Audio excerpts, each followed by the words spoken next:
porque nunca la profecía fue traída por voluntad humana, sino que los santos hombres de Dios hablaron siendo inspirados por el Espíritu Santo. Esta declaración del apóstol San Pedro es la que nos motiva y nos convoca diariamente, buscando ser reavivados por la palabra del Señor. En nuestro estudio de las profecías del libro de Daniel, hoy nos detenemos en el capítulo 11, pero antes pedimos la bendición de Dios. Señor, al meditar, al leer, al estudiar tu palabra, queremos pedirte que nos bendigas. Lo pedimos y lo agradecemos en el nombre de Jesús. Amén. El capítulo 11 de Daniel amplía lo que ya hemos visto en el capítulo 2, en el capítulo 7, capítulo 8 y capítulo 9. Y tiene que ver también con el devenir de la historia y el telón de fondo, la lucha, el conflicto entre el bien y entre el mal. Nosotros leemos ya de los primeros pasajes, ubicándonos en el tiempo, cuando Darío el Medo estaba en el primer año de su reinado, también le brindé mi apoyo y mi ayuda. Y el gran tema que aparece en el capítulo 11 de Daniel son los reyes del norte y los reyes del sur. Por eso el versículo 2 dice, ahora voy a darte a conocer la verdad. Van a levantarse en Persia 3 reyes más y hasta un cuarto, el cual será más rico que los otros 3. Y en cuanto haya cobrado fuerza con sus riquezas, incitará a todos contra el reino griego. Surgirá entonces un rey muy aguerrido, el cual gobernará con lujo de fuerza y hará lo que mejor le parezca. Pero tan pronto como surja su imperio, se resquebrajará, se esparcirá hacia los 4 vientos del cielo, y este imperio no será para sus descendientes, ni tendrá el poder que tuvo bajo su gobierno, porque Dios lo dividirá y lo entregará a otros. El rey del sur cobrará fuerza, pero uno de sus comandantes se hará más fuerte. Y así continúa el relato de la Escritura. 4 reyes en Persia, Cambises, Gaumata o el falso Esmerdis, Darío I y Jerjes, también llamado Asuero, que llegó a ser el más rico de todos, tal como decía aquí que uno iba a sobresalir por los otros 3.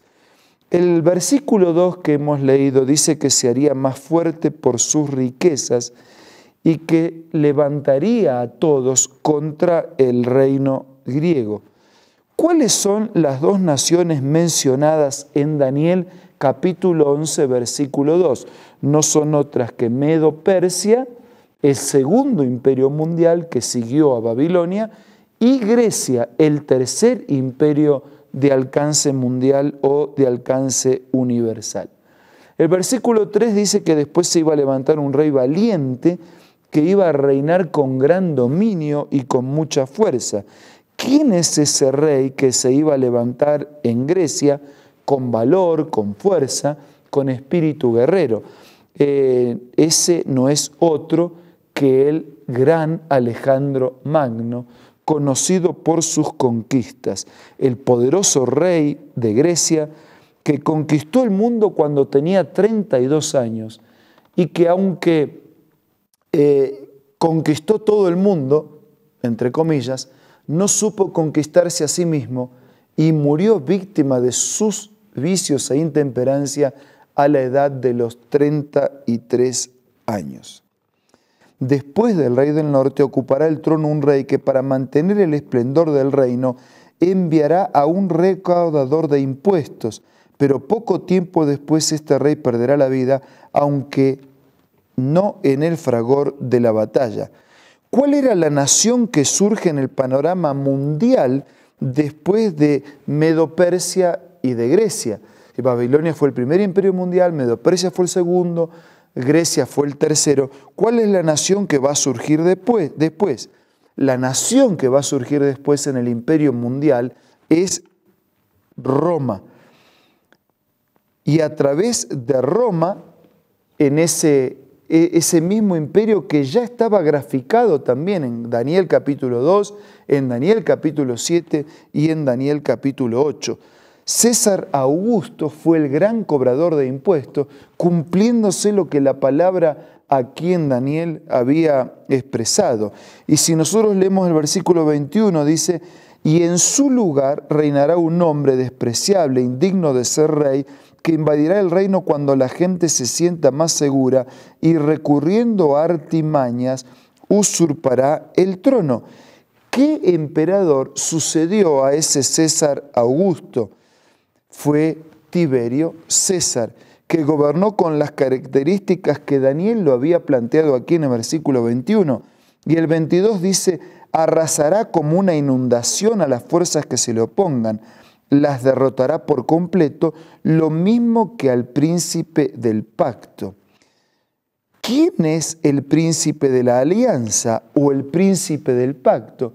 No es otro que nuestro Señor Jesucristo, que con los brazos de una inundación, dice versículo 22, arrasará como una inundación a las fuerzas que se le opongan.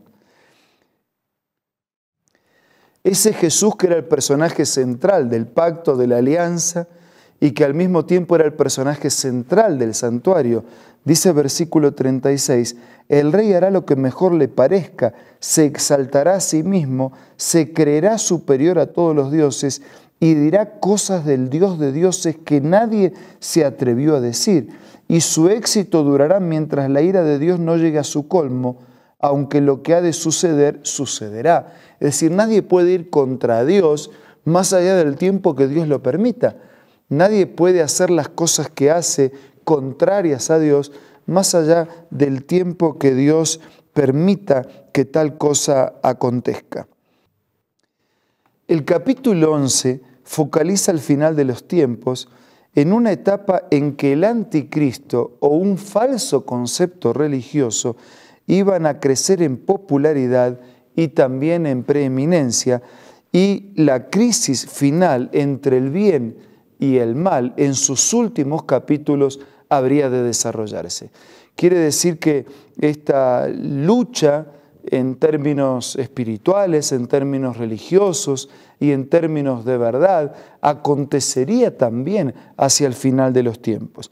Nosotros hemos visto que Daniel capítulo 2 trabajó un mensaje a través de símbolos, la estatua, la imagen, en el devenir de la historia y de los imperios mundiales, el valor de los metales. Hemos visto en Daniel 7 y Daniel 8 también a través del poder, de la fuerza de los animales en símbolos. Y en Daniel capítulo 11 el mensaje también está en símbolos. Y los personajes son el rey del norte y el rey del sur. El rey del norte es una falsa religión y el rey del sur es lo opuesto, es el ateísmo, que en realidad no es tan opuesto, porque falsear la verdad puede ser tan perjudicial como negar la verdad. Así que de alguna manera son opuestos, pero también hay similitud. El primero es un falso concepto religioso de una vida que parece ser religiosa, pero que no lo es. Y el segundo es el ateísmo, la negación de la existencia de Dios. En el versículo 40 nosotros podemos leer: cuando llegue la hora final, el rey del sur trabará combate contra el rey del norte, pero éste responderá a su ataque con carros, con caballos, con una flota de barcos de guerra, invadirá muchos países y los arrasará como una inundación. O sea, ¿de qué manera esos conceptos han invadido fronteras, tierras, y cómo en muchos lugares se ha llegado a la negación de la existencia de Dios? Una falsa religión, el rey del norte; un ateísmo, el rey del sur. Y en este gran conflicto entre el bien y el mal, y en esta disputa entre estos dos grandes poderes, el rey del norte, el rey del sur, un falso concepto religioso, un ateísmo, todo lo que se procura detrás de esas figuras y detrás de esos movimientos, detrás de esas filosofías y estilo, no es otra cosa que darle la espalda a Dios, negar su existencia y mucho más desconocer su autoridad. Pero Daniel, y lo va a insistir de manera también clara en el capítulo 2, insiste con la responsabilidad que tenemos de someternos a la soberanía de Dios. Un Dios que conoce el futuro, que nos muestra lo que va a suceder a través de un imperio que sucede a otro, que nos muestra una tierra dividida y una serie de estados divididos y una lucha que va más allá de esas fronteras, pero que al final nos muestra el triunfo final en el establecimiento definitivo del reino de Dios. Por eso vamos ahora a compartir estos momentos de oración que nos ayuden a comprometernos más con Dios, con su palabra y con su verdad.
Señor, te pedimos que nos ayudes a entender los tiempos en que vivimos y nos ayudes a comprometernos, no con filosofías humanas, políticas o religiosas, sino con Dios, con tu palabra, con tu verdad.